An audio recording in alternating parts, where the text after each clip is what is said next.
channel. I'm so excited to see you guys back. I hope you guys enjoyed my welcome video. So today I just wanted to share my story with you guys, get to know me and see a little bit more of how I got on this journey. So let's get started. All right, so just like a lot of people, I went to high school, graduated from high school. I had really great grades in high school. When I graduated, I had a 3.6 GPA. I was doing pretty good. I had applied to other colleges. I applied to HBCU that's like literally 2 hours away from my hometown. Had even got set up with a roommate and getting ready to go into a dorm. I also had applied to another school that's a little down south. I'm in Florida, by the way, guys. It just didn't work out. I wasn't feeling it. I was a little scared to honestly go away for college. So I decided to take the route of going to the community college here in my hometown with the intentions of going there for 2 years and transferring out. My mom actually did the same thing, and then she transferred to the university in town. So I was like, okay, I'll just do that. A lot of my friends had ended up doing that. So I was like, okay, I'll just do that. So I, graduated from high school, like I said, pretty much an honor student, 3.6 GPA, doing well. I always pretty much had good grades in school. So going to college, I thought, okay, this should be a breeze. I'm a smart girl. I got this. So I go to college, I do my first semester. It wasn't horrible. Like, it honestly wasn't that bad, but it did kind of hit me that college was going to be a little harder than I expected. So then I'm living at home still with my mom, and I started working. So spring semester comes around, and at this point I was looking for a job to do a little bit more with my degree. I love children, and so we'll get into my major a little bit later. I love children. At the time, that was not my major. My major was mass communications. I wanted to be a journalist.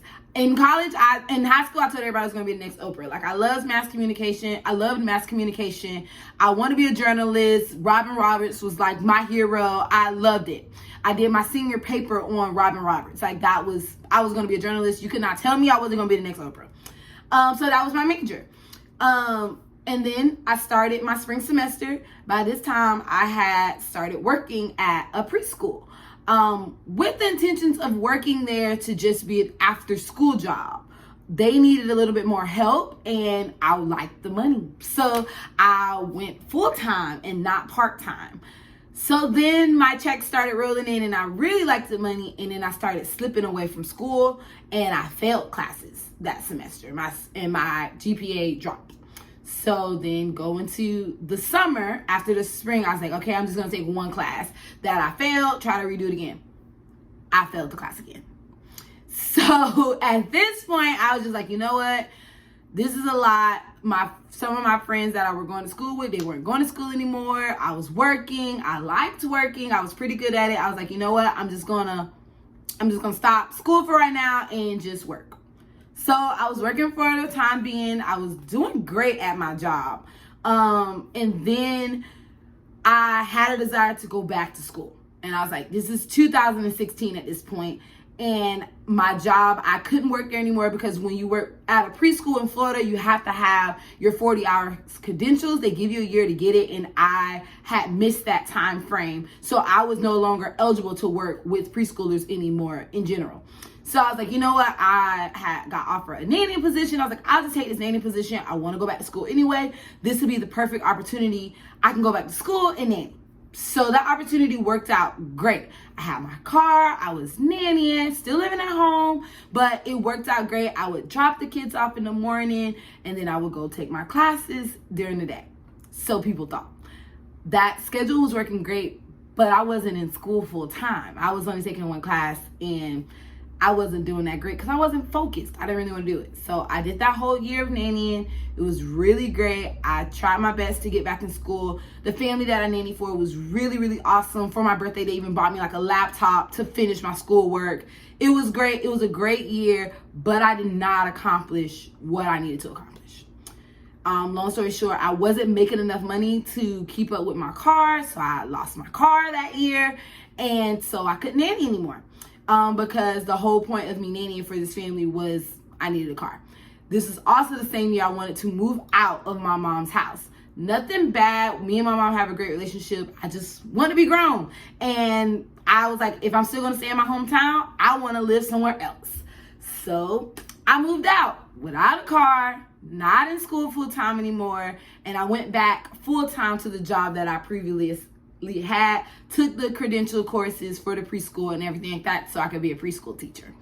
So I was a preschool teacher, and that next year, and I actually was working for the company as a receptionist. And I was one of the lead receptionists, and I was doing great at that. Even got like awards in the company for customer service and everything like that.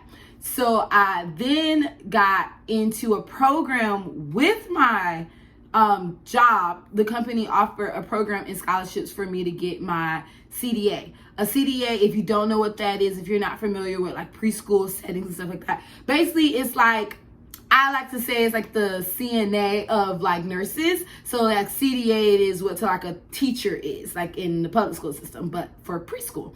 So it's like a credential that allows you to teach VPK, which is like a Head Start pre-kindergarten type of class. So I got that credential, and I was very proud of myself because I had to do the work for it. It wasn't really a hard class. My company actually did really great about training. So it was pretty easy and simple to take the class. So I took the class, still working at the company. I'm doing great, not in school. This is now 2017, still with the company. I'm growing. At this point, I'm still not in school. I'm growing with the company though. So I was like, you know what? I'm growing with the company. I'll go back to school. Summer of 2017 comes, I take a class. I got to get back in school. And my company allowed me to kind of work the hours that I wanted to work. They were very flexible with my schedule just because I was there for so long. So I went to school. I took one class on campus, like a sociology class. Super simple class, but I liked it because it was interesting to me. So I'm back in school. I'm excited. And I did okay. I got a C in the class because at this point, I'm not receiving financial aid or anything. I'm paying for the classes out of pocket. So 2017 ends and I only take one class. 2018 rolls around, 2019, I'm still not in school, but I'm thriving at work. At this point in 2019, I get my director's credential to be a preschool director. And I was like, you know what? I'm just going to do this. I'm in it. I'm making decent money. I could be a director and make even more money. And God was like, no. I knew it wasn't on my heart to do, but people at my job were like, you're so good at this. You can do it. And I was like, I am good at this. I can do this. I was working well with the parents and the teachers and the kids. I was so great at it. But God was like, no, you're not doing that. I went through a whole course with the company to grow me into this position, all the way to the point where they were going to put me in a position. They weren't going to interview for it. They were just going to give me the job because that's how much steps I took towards that position. God said, no, that's not what I want for you. That's not the destiny and the path that I have for you.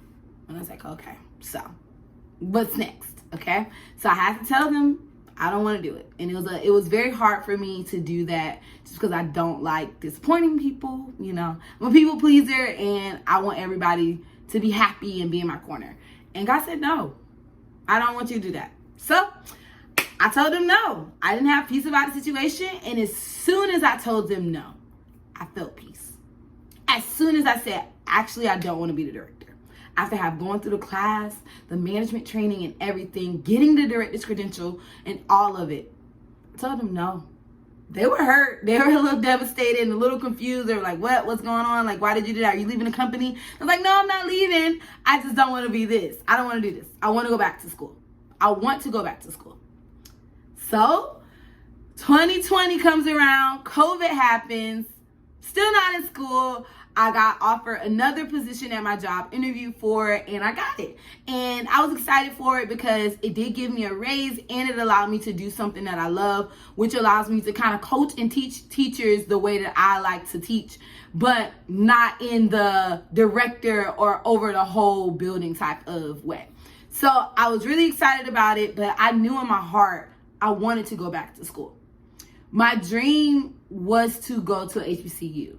And I didn't get to do that dream. So I thought it's over. When I was in high school, I was obsessed with HBCUs. I was like, I'm going to HBCU. My favorite show is A Different World. So I was just like, I'm going to HBCU. I love it. I want to go to HBCU. So I thought that dream was gone. And I thought I wasn't going to get to do that anymore. So fast forward to 2021, I'm in this new position. I'm learning and I'm growing. But I'm back in school. So I'm super excited. My first classes are online. And, you know, sometimes when we feel like we don't know which way to go next, go back to the first step that God told us to do.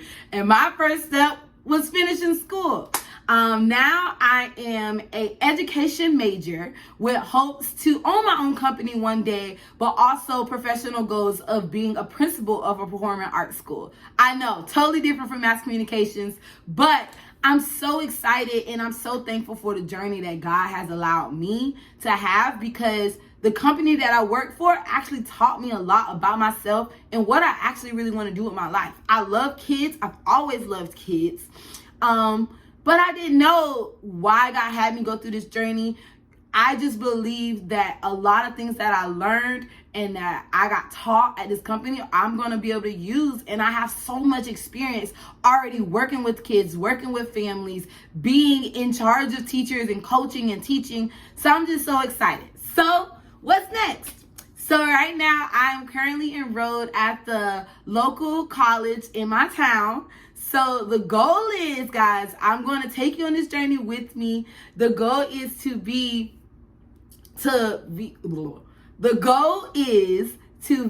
a, so what's next? So I'm currently enrolled at my local college, and we have a university here in the town, in my hometown, but I don't want to go there. I really want to get out of my hometown. I've been here my whole life. So I want to go to HBCU, and hopes, fingers crossed, prayers that when that time comes, I will let you guys know where I'm going. So we're going to keep that under wraps for now. But I want to go to HBCU. I want to transfer. So I have one more year at the community college that I'm at, and then I'm going to transfer to a 4-year university to finish my degree. I'm so excited for this journey. It's been a long time coming. I'm just excited to be going through this now. You know, everyone's journey is different. Don't let anybody tell you you're too old to do anything, because what is age anyway, guys? Like, seriously. I'm 26. I have no kids. I'm not married. Let's go. I'm so excited. I keep saying that because I really am. To God be the glory. I'm just so excited. So that's my story. I'm back in school, so I can't wait for you guys to see what comes up next on my channel. But thanks you guys for tuning in. Make sure you subscribe so you can keep track of my journey with me and hold me accountable. And definitely, if you're going back to school, if you're a non-traditional student going back to school 20, 30, 40, 50, 60, 70, let me know. I definitely want to hear from you guys. I definitely want to hear your stories. I love hearing other people's stories about how, you know, they went through their journey. And I can't wait for this journey, guys. Thank you so much. Subscribe, and I'll see you in my next video. Bye, guys.